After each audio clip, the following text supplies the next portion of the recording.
जी, तो मैं हूँ राबी होम शेफ़। क्या हाल है वाल है आपकी? और आज की वीडियो का जो टॉपिक है, हम ऐसा कौन-सा जो है वो मेन्यू सेट करें कि हमें ज़्यादा से ज़्यादा प्रॉफ़िट आए, जिसमें हम जो है ना हमारे रेस्टोरेंट की रेशियो जो है और ग्रोथ है वो ज़्यादा से ज़्यादा ऊपर हो। बिस्मिल्लाहिर्रहमानिर्रहीम, अस्सलाम वालेकुम। क्या हाल चाल है जी? तो आज मेरे किचन में बन रही है हलवा पूरी। उसकी फुल रेसिपी मौजूद है, आप वो भी इंजॉय करें। और साथ साथ हम बात करेंगे कि फूड पांडा पर ज़्यादा प्रॉफिट वाले डील्स और डिशेस कौन कौन सी हैं, क्योंकि फूड पांडा की जो फ़ीस है वो अच्छी खासी है। और फिर ऊपर से जो फूड पांडा का जो चार्जेस हैं वो 33% से लेकर 40 तक चले जाते हैं। तो हमने उसका भी देखना होता है कि उसको भी किस तरह मैनेज करें और हम प्रॉफिट भी ज़्यादा से ज़्यादा कमा सकें। अब माइंड में ये क्वेश्चन आता है कि वो ये पैसे 33 to 40% क्यों डिडक्ट करते हैं। तो हम उनके प्लेटफॉर्म पर काम करते हैं, वो हमें सर्विसेज प्रोवाइड करते हैं, इसलिए वो ये पैसे चार्ज करते हैं यानी कि डिडक्ट करते हैं। फॉर एवरी ऑर्डर वो जो है ना 40% आपको देने ही पड़ते हैं। जब आपको वीकली ऑर्डर आएंगे और इसमें से जो आपको पैसे मिलेंगे वो जितने भी बने 10, 20, 30 हज़ार रुपया बनता है ना, तो उसमें से 40% कट करके देंगे। आज की वीडियो में मैं आपको बताऊंगी कि ऐसे कौन से खाने हैं जिसमें आप ज़्यादा से ज़्यादा प्रॉफिट कमा सकते हैं। हम काम नहीं ना कर रहे होते जब फूड पांडा पर, तो हमें बहुत सारे आइटम ऐसे नज़र आते हैं कि ये भी मज़े का है, ये भी बना लेंगे, वो भी बना लेते हैं। और इसकी बहुत ज़्यादा आजकल रनिंग चल रही है, इसकी बहुत ज़्यादा डिमांड है, तो इसका प्रॉफिट भी ज़्यादा होगा। बट ये सारे खाने ऐसे हैं, जब हम काम शुरू करते हैं ना, तो इन खानों की डिमांड तो बहुत ज़्यादा होती है, लेकिन जो प्रॉफिट मार्जिन होता है ना वो बहुत कम होता है। जो लोग बिगनर है ना, इनके लिए ये आइटम बहुत ज़्यादा प्रॉफिटेबल है, which is pasta, macaroni, chow mein, spaghetti, red sauce pasta, pink sauce pasta, white sauce pasta, तो मैक एंड चीज़। एक तरह की ये तकरीबन ना सारी एक ही किस्म की डिशेज़ हैं, बस इनके जो है ना कलर चेंज है और नेम चेंज है। और ये बस हम फिर क्या करेंगे, हम इनके डिफरेंट डिफरेंट डील लगा देंगे। बस आप जैसे कि चीज़ लेते हैं ना, आप लोग चीज़ लेते हैं या मायोनीज़ लेते हैं, उसमें थोड़ा सा केचप ऐड कर दिया या रेड चटनी ऐड कर दी, तो वो जी क्या बन गया, पिंक पास्ता बन गया। फिर वेजिटेबल पास्ता, चिकन पास्ता, ये वैरायटीज़ आपने अलग अलग जो है ना बनानी है। इस तरह आप डील्स बढ़ा सकते हैं, तो इसमें आपको ज़बरदस्त किस्म का जो है ना प्रॉफिट आएगा, क्योंकि ये आजकल चल भी रही है। मेक श्योर जब आप पास्ता बनाते हैं ना, तो अच्छे ब्रांड का आपने बनाना है, लाइक कॉल्सन या और भी बहुत सारी जो कंपनी ना जो ब्रांडेड होती हैं उस पर आपने बनाना है। एक बात आपने ना माइंड में रखनी है कि अक्सर क्या होता है कि हमें पास्ते के ऑर्डर्स बहुत ज़्यादा आ जाते हैं, तो हम लोग क्या करते हैं कि साथ वाली परचून या करीबी परचून की दुकान पर जो खुला पास्ता मिलता है ना, पैसे बचाने की खातिर वो हम ख़रीद लेते हैं। कई बार ऐसा होता है कि जब फिर हम वो पास्ते का ऑर्डर आया हुआ है, पास्ता ख़त्म हो गया है, तो वही वाला करीब वाला पैसे बचाए ऑर्डर वाला जो पास्ता है ना करीब वाला, हमने वो ख़रीदा और उसको बना लिया। तो जब हम उसको बॉईल करते हैं ना, क्योंकि वो लो मटेरियल लगा हुआ होता है उसमें, तो वो बनाते बनाते पकाते पकाते टूट जाता है। तो कस्टमर एक बार तो आएगा, लेकिन फिर वो बार बार आपको ऑर्डर नहीं करेगा, क्योंकि उसकी जो प्रेजेंटेशन है ना वो अच्छी नहीं हुई होगी। तो फिर आपने क्या करना है, जब आपने ब्रांडेड पास्ता लेना ना, तो अच्छी सी कोई आपने रेसिपी ले लेनी है, जो यूट्यूब पर कोई आसान सी इतनी ज़्यादा रेसिपी आ रही होती है, वो आप उनमें से कोई भी देख लें और वो बना के ना आप सेल कर सकते हैं। अब मैं आपको बताती हूँ कि इसमें प्रॉफिट कैसे निकालना है। अगर आप एक पास्ता बनाते हैं दिन में, एक आपने डील लगाई पास्ता की, तो एक दिन का मैं आपको सारा उसका प्रॉफिट बताती हूँ सारा, कि एक पास्ता का जब पैकेट पड़ेगा ना, जैसे कि फॉर एग्जांपल 200 का है यानी कि 200 का है या समथिंग प्लस कुछ भी, तो आपने एक दिन में 3 पैकेट खरीदे 600 रुपए के। इसके साथ आपने इसकी क्रीम चीज़ ली और सब्जियां ली या जो भी जिसकी आइटम्स है ना वो आपने ले ली। जितने भी पैसे आपने इन्वेस्ट किए वो सारा का एस्टिमेट लगाया, तो वो टोटल हो गए 1500 रुपये। अगर आप एक पास्ता का पैकेट 400 का सेल करते हैं, तो एक पैकेट में 4 पैकेट निकलते हैं, एक पास्ता के पैकेट में 4 वो निकलेंगे बॉक्सेस। आगे समझ यहाँ तक आपको? तो इसी तरह जब हम 3 पैकेट बनाएंगे तो उसमें से 12 बॉक्सेस बनेंगे।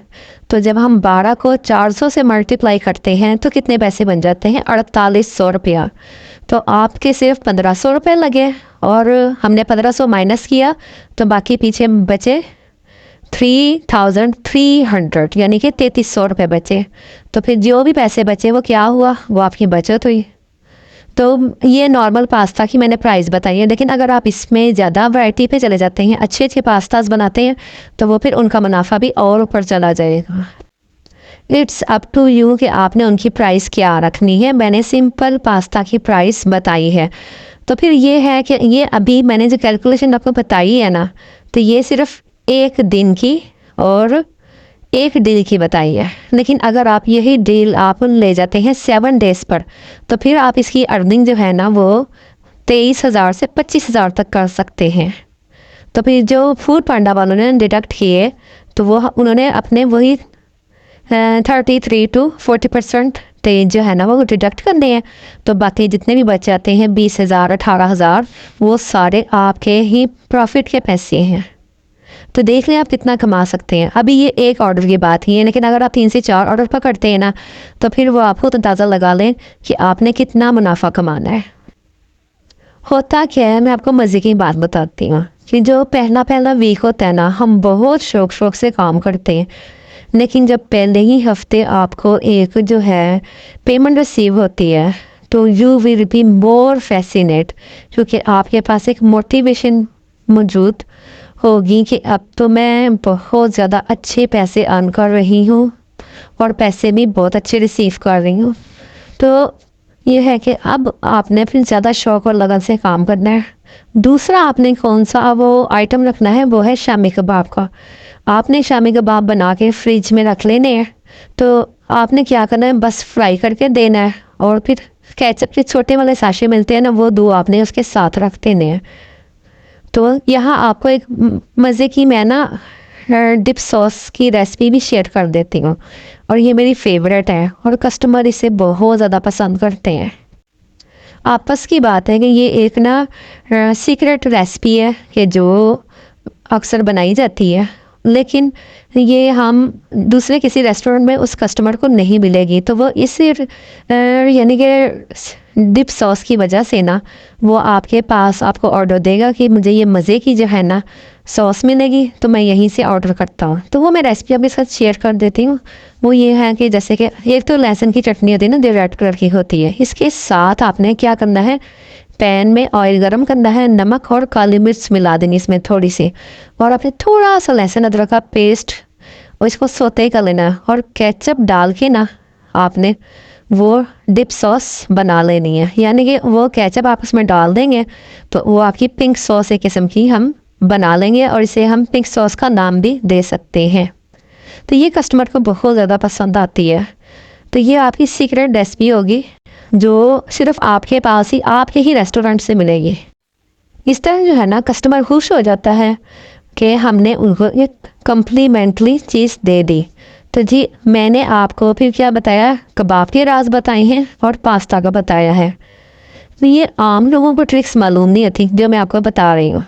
वैसे भी जो फूड पांडा पर नए किचन, नए रेस्टोरेंट होते हैं ना, फूड पांडा उनको बहुत ज़्यादा बूस्टअप करता है, उनको रिकमेंडेशन में देता है। ऐसा नहीं है कि आपने कोई न्यू रेस्टोरेंट ओपन किया है और आप बिल्कुल एंड लिस्ट में चले गए, ऐसा नहीं है। तब वो आपको ज़्यादा से ज़्यादा टॉप पर शो करता है ताकि कस्टमर आए, तो अकॉर्डिंगली आपका कस्टमर रेस्टोरेंट जो है ना ऊपर ही शो होता है। मेक श्योर जो भी आप काम कर रहे हैं, फूड रेडी कर रहे हैं, कुछ भी आप कर रहे हैं ना, उसकी क्वालिटी अच्छी होनी चाहिए। इसके बाद अपने घर में फिर जो भी खाने बनते हैं ना, जैसे कि आलू कीमा, बिरयानी, पुलाव, वो सब आप लिस्ट डाउन करके आप इनके मेन्यू में दे दें। वो आपको एक्सेप्ट कर लेंगे फूड पांडा वाले। फिर क्या होगा, किसी भी दिन आपने पुलाव ऑन किया तो दूसरे दिन आपने बिरयानी ऑन कर दी। फिर इस तरह कस्टमर को पता चल जाएगा कि इस घर में नए नए खाने रोज़ाना और डेली में लगे होते हैं। तो फिर डेली कस्टमर जो होता है ना, वो रेगुलर कस्टमर बन जाता है। फिर स्पेसिफिक ऑर्डर आना शुरू हो जाते हैं।